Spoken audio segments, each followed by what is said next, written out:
Oke. Assalamualaikum warahmatullahi wabarakatuh. Yang terhormat Ibu Ovalia sebagai dosen Managing Corporate Strategy and Risk. Perkenalkan, saya Muhammad Yusuf dan Mas Raffiun Sani dari kelompok 5 ingin mempresentasikan tugas UAS yang diberikan oleh Ibu Ovalia dengan judul Manajemen Risiko Komunikasi Krisis pada Insiden Kebakaran Depo Pertamina Pelumpang tahun 2023. Penelitian ini kami buat berdasarkan penelitian sebelumnya dengan judul Kajian Kelayakan Lokasi Depo Pertamina Pelumpang yang diteliti oleh Gladys Ananda Hermawan dan kawan-kawan. Selanjutnya, saya akan menjelaskan dari awal jurnal ini dengan latar belakang, yaitu pada tanggal 3 Maret 2023 telah terjadi kebakaran besar di Depo Pertamina Pelumpang yang menimbulkan korban jiwa, kerusakan lingkungan, dan krisis reputasi bagi Pertamina sebagai BUMN energi nasional. Masyarakat mempertanyakan bagaimana tata ruang, keamanan lokasi, dan efektivitas manajemen komunikasi krisis perusahaan tersebut. Kemudian saya akan melanjutkan pembahasan tentang rumusan masalah. Di dalam penelitian ini terdapat 3 rumusan masalah. Yang pertama, bagaimana strategi komunikasi yang diterapkan oleh pihak Pertamina, PT Pertamina dalam menangani insiden kebakaran Depo Pelumpang ini. Yang kedua, sejauh mana efektivitas strategi komunikasi tersebut jika nantinya akan dianalisis berdasarkan teori situasional crisis communication theory atau yang disingkat dengan SCTT dan image restoration theory atau yang disingkat dengan IRT. Tujuan dalam penelitian ini yang pertama menganalisis strategi komunikasi krisis yang dilakukan oleh PT Pertamina dalam merespon insiden kebakaran tersebut. Yang kedua, mengevaluasi efektivitas strategi komunikasi menggunakan pendekatan SCTT dan IRT ini. Ketiga, mengidentifikasi faktor apa saja yang akan menghambat dalam pelaksanaan komunikasi krisis Pertamina, khususnya dalam membangun kepercayaan publik dan mitigasi risiko sosial. Selanjutnya saya akan menjelaskan teori SCTT dan IRT dalam penelitian ini. Berdasarkan penelitian ini,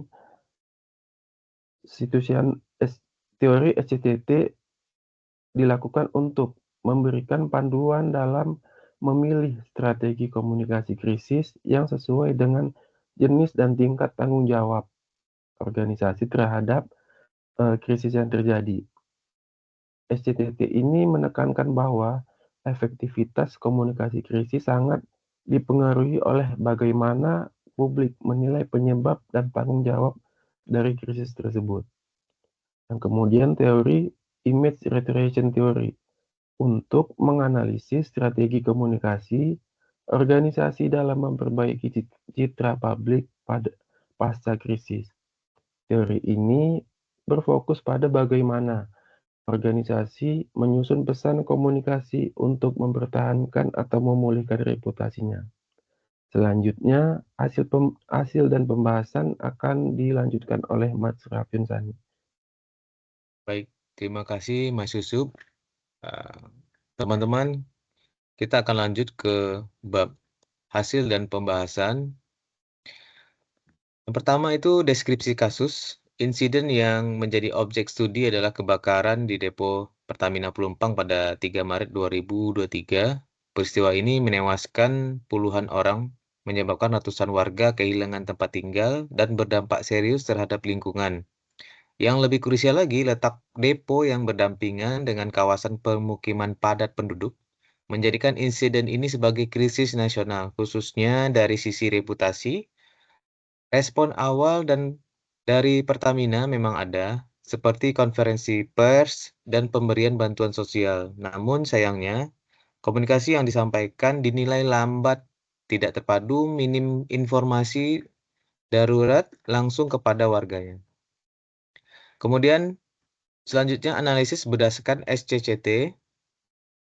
Jika kita gunakan kerangka situasional Crisis Communication Theory atau SCCT, maka kasus pelumpang ini masuk dalam kategori preventable crisis. Artinya, krisis ini semestinya bisa dicegah dan oleh karena itu organisasi memiliki tingkat tanggung jawab yang tinggi. Strategi yang seharusnya diterapkan adalah rebuild strategy yang meliputi permintaan maaf, kompensasi, serta tindakan korektif nyata. Namun dalam praktiknya respon Pertamina bersifat reaktif dan terfragmentasi.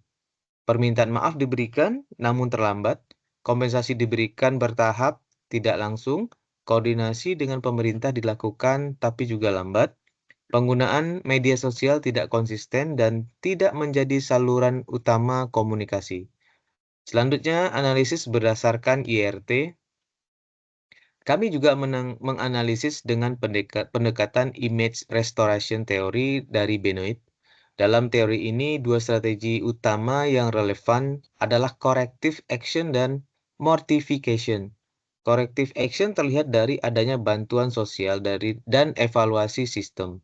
Sedangkan mortification muncul melalui permintaan maaf kepada publik.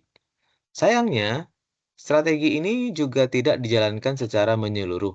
Keterlambatan dan ketidakterpaduan pesan dan minimnya empati memperlemah pemulihan citra.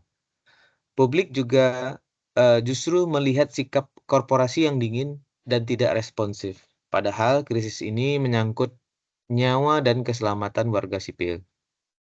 Kemudian temuan dan pembahasan kunci yang kami dapatkan dari kajian ini, kami menemukan beberapa poin krusial. Yang pertama, krisis ini adalah preventable, maka dari itu tanggung jawab organisasi seharusnya sangat tinggi. Yang kedua, tidak ada sistem komunikasi darurat kepada warga sekitar, tidak ada SMS, tidak ada shirin, atau tidak ada komunikasi real time.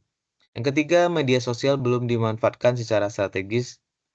Pertamina gagal menjadi sumber utama informasi publik saat krisis. Yang keempat, pelibatan publik sangat minim, baik sebelum maupun setelah insiden, masyarakat sekitar tidak dilibatkan secara aktif. Yang kelima, implikasi sosial dan organisasional. Kami menyimpulkan bahwa reputasi institusi publik seperti Pertamina sangat rentan terhadap krisis, khususnya ketika komunikasi tidak dikelola dengan tepat. Yang lebih memperhatikan lagi, kejadian ini bukan hanya kejadian yang pertama. Insiden sebelumnya terjadi di Kilang Balongan pada tahun 2021, menunjukkan pola kegagalan komunikasi yang serupa. Ini membuktikan bahwa komunikasi krisis belum menjadi bagian dari budaya manajemen risiko di tubuh Pertamina. Padahal dalam organisasi besar, krisis bisa muncul kapan saja dan sistem komunikasi yang baik, krisis teknis akan berkembang menjadi krisis reputasi.